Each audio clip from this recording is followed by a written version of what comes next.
Hello everyone, we are going to start class 9 history और history का chapter number हम first पढ़ रहे हैं फ्रेंच रेवोल्यूशन। फ्रेंच रेवोल्यूशन में एक नया टॉपिक लेकर आए हैं जो है France abolish monarchy and become a republic. इससे पहले जो टॉपिक हमने पढ़ा था उसमें पढ़ा था हमने कॉन्स्टिट्यूशनल मोनार्की। तो कॉन्स्टिट्यूशनल मोनार्की में क्या पढ़ा था बच्चे कि उसमें मोनार्की सिस्टम तो था, लेकिन वो जो मोनार्की थी वो अंडर कंट्रोल थी कॉन्स्टिट्यूशन के। मतलब एक कॉन्स्टिट्यूशन बन गया था, जो नेशनल असेंबली थी उसने कॉन्स्टिट्यूशन बनाया था, उसी के कंट्रोल में राजा वर्क कर रहा था। राजा था लेकिन वो अंडर कॉन्स्टिट्यूशन वर्क कर रहा था। अपनी उसके पास एक वीटो पावर थी कि वो किसी भी ओपिनियन के लिए यस और नो बोल सकता था। बस एक वो एक एज अ डमी वर्क कर रहा था, उसका कोई अपना रोल उसमें नहीं था। तो मोनार्की सिस्टम को पूरी तरीके से खत्म नहीं किया गया था, लेकिन इस पॉइंट इसमें टॉपिक में जैसे हम देख रहे हैं कि फ्रांस एब्लॉइश मोनार्की, इसमें मोनार्की को बिल्कुल खत्म कर दिया है। जो राजा का जो सिस्टम था उसको बिल्कुल खत्म कर दिया, वो हम इसमें पढ़ने वाले हैं। और जो फ्रांस था वो अब रिपब्लिक हो चुका था। रिपब्लिक का मतलब क्या होता है बच्चे? The head of a country elected by the people. जैसे हमने सिविक्स में भी पढ़ा था कि जो कंट्री का हेड है वो लोगों के द्वारा इलेक्टेड होता है।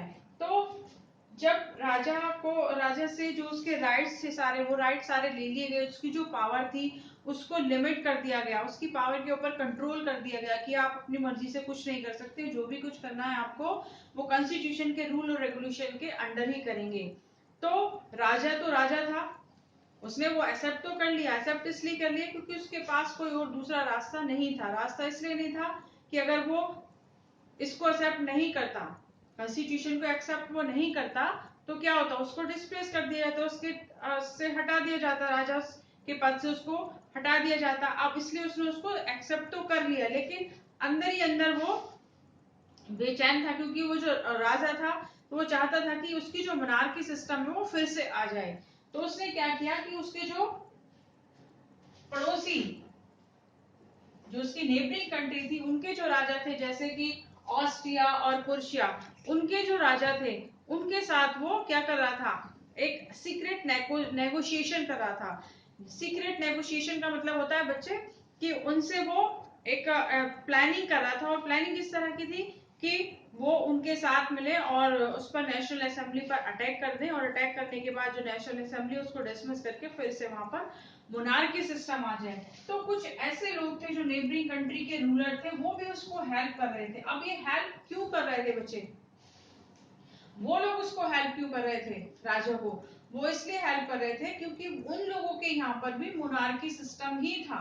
और मोनार्की सिस्टम था तो मोनार्की का मतलब था कि अगर फ्रांस में राजा को हटा दिया गया, वहां पर उसको रिपब्लिक बना दिया गया है, तो जो आसपास की कंट्री है वहां के लोग भी अपोज करेंगे, वहां के लोग भी चाहेंगे कि जो राजा है मोनार्की सिस्टम है उसको अब्लिश कर दिया जाए, उसको हटा दिया जाए और उसकी जगह वहां पर भी रिपब्लिक हो जाए। तो इसी डर से उन्होंने उसको जो एक्सेप्ट कर ली, उसकी जो ओपिनियन थी कि हाँ वो उसको हेल्प करेंगे।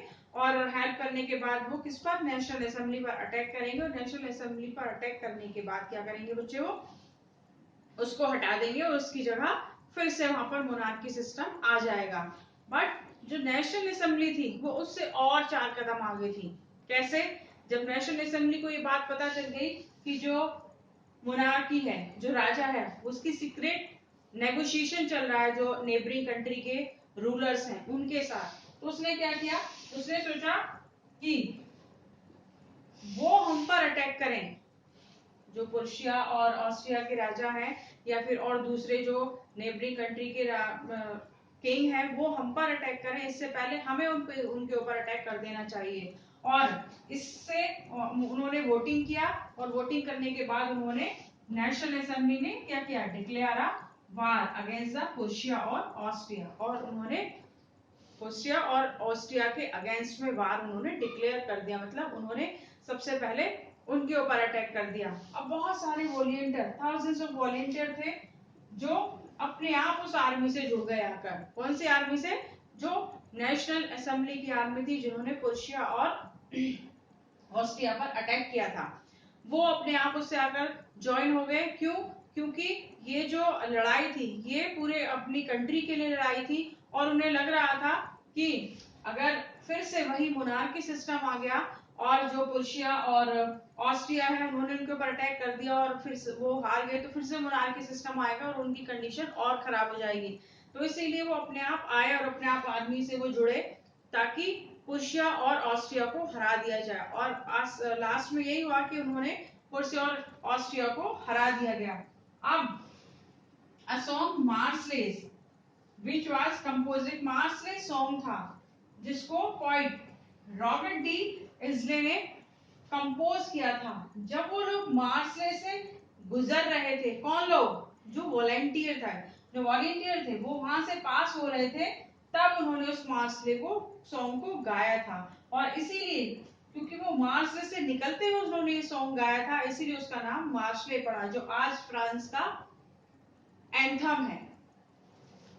उसके बाद क्या हुआ बच्चे, जो कॉन्स्टिट्यूशन बना था 1791 में, वहां पर क्या हुआ, जो पॉलिटिकल राइट्स थे वो सिर्फ और सिर्फ किसको मिले, जो रिचर सेक्शन ऑफ सोसाइटी था, जो रिचर सेक्शन था, प्रॉस्पेरियस सेक्शन था, सिर्फ उसको ही पॉलिटिकल राइट्स मिले थे। जैसे हमने जो डिवाइडेशन ऑफ सोसाइटी पढ़ा था उसमें, जिसमें हमने पढ़ा था कि जब उसने टैक्सेस इंपोज करने के लिए लुई 16 ने एक मीटिंग रखी थी जिसमें जनरल स्टेट की मीटिंग थी, तो उसमें जो थर्ड स्टेट के पीपल्स है, उसमें जो रिचर थे या फिर बिजनेसमैन थे, प्रॉस्पेरियस थे या फिर एजुकेटेड थे, उनको ही पार्टिसिपेट करने की परमिशन थी। बाकी के जो लोअर स्ट्रेटा था उसको परमिशन नहीं थी वहां पर आने की। और उसके बाद हमने देखा कि नेशनल असेंबली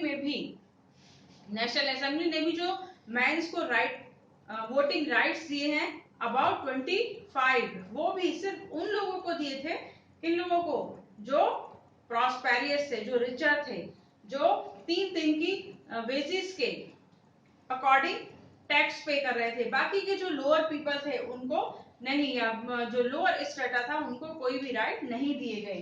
तो अब जो बाकी के लोग थे वो भी रेवोल्यूशनरी हो गए थे, वो भी रेवोल्यूशन करने के लिए तैयार थे, वो भी अपोज करने के लिए तैयार थे। किस लिए, वो डिमांड कर रहे थे ग्रेटर पॉलिटिकल इक्वालिटी, कि वो सभी लोगों के लिए इक्वालिटी मांग रहे थे, वो भी चाह रहे थे कि उनको भी इक्वालिटी मिले, उनको भी जो वोटिंग राइट्स हैं वो भी मिले। जो वीकर सेक्शन था, जो लोअर स्ट्रेटा था, वो भी चाह रहा था कि उनको भी वोटिंग राइट्स मिले। और इसके लिए अब उन्होंने क्या किया, उन्होंने फॉर्मेशन करना शुरू कर दिया पॉलिटिकल क्लब्स का, अलग अलग पॉलिटिकल क्लब्स बनने लगे। और पॉलिटिकल क्लब्स में क्या हो रहा था, discuss the government policies and plans, जो भी नेशनल पॉलिसीज थी, गवर्नमेंट की जो पॉलिसीज थी, उनके जो प्लान्स बन रहे थे वो किस लिए बन रहे हैं, उन पर वहां पर डिस्कस चलती थी। जो पॉलिटिकल क्लब्स बन रहे थे लॉर स्टेटस से, उसके जो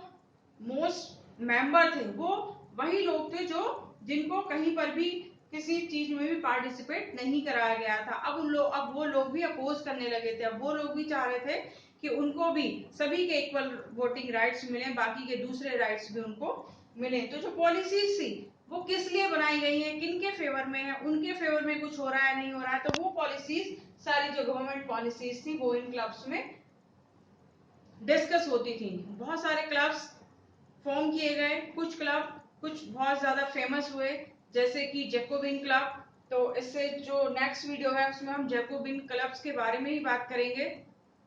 आई होप ये आपको समझ में आ गया होगा। मिलते हैं नेक्स्ट वीडियो में, टिल देन गुड बाय।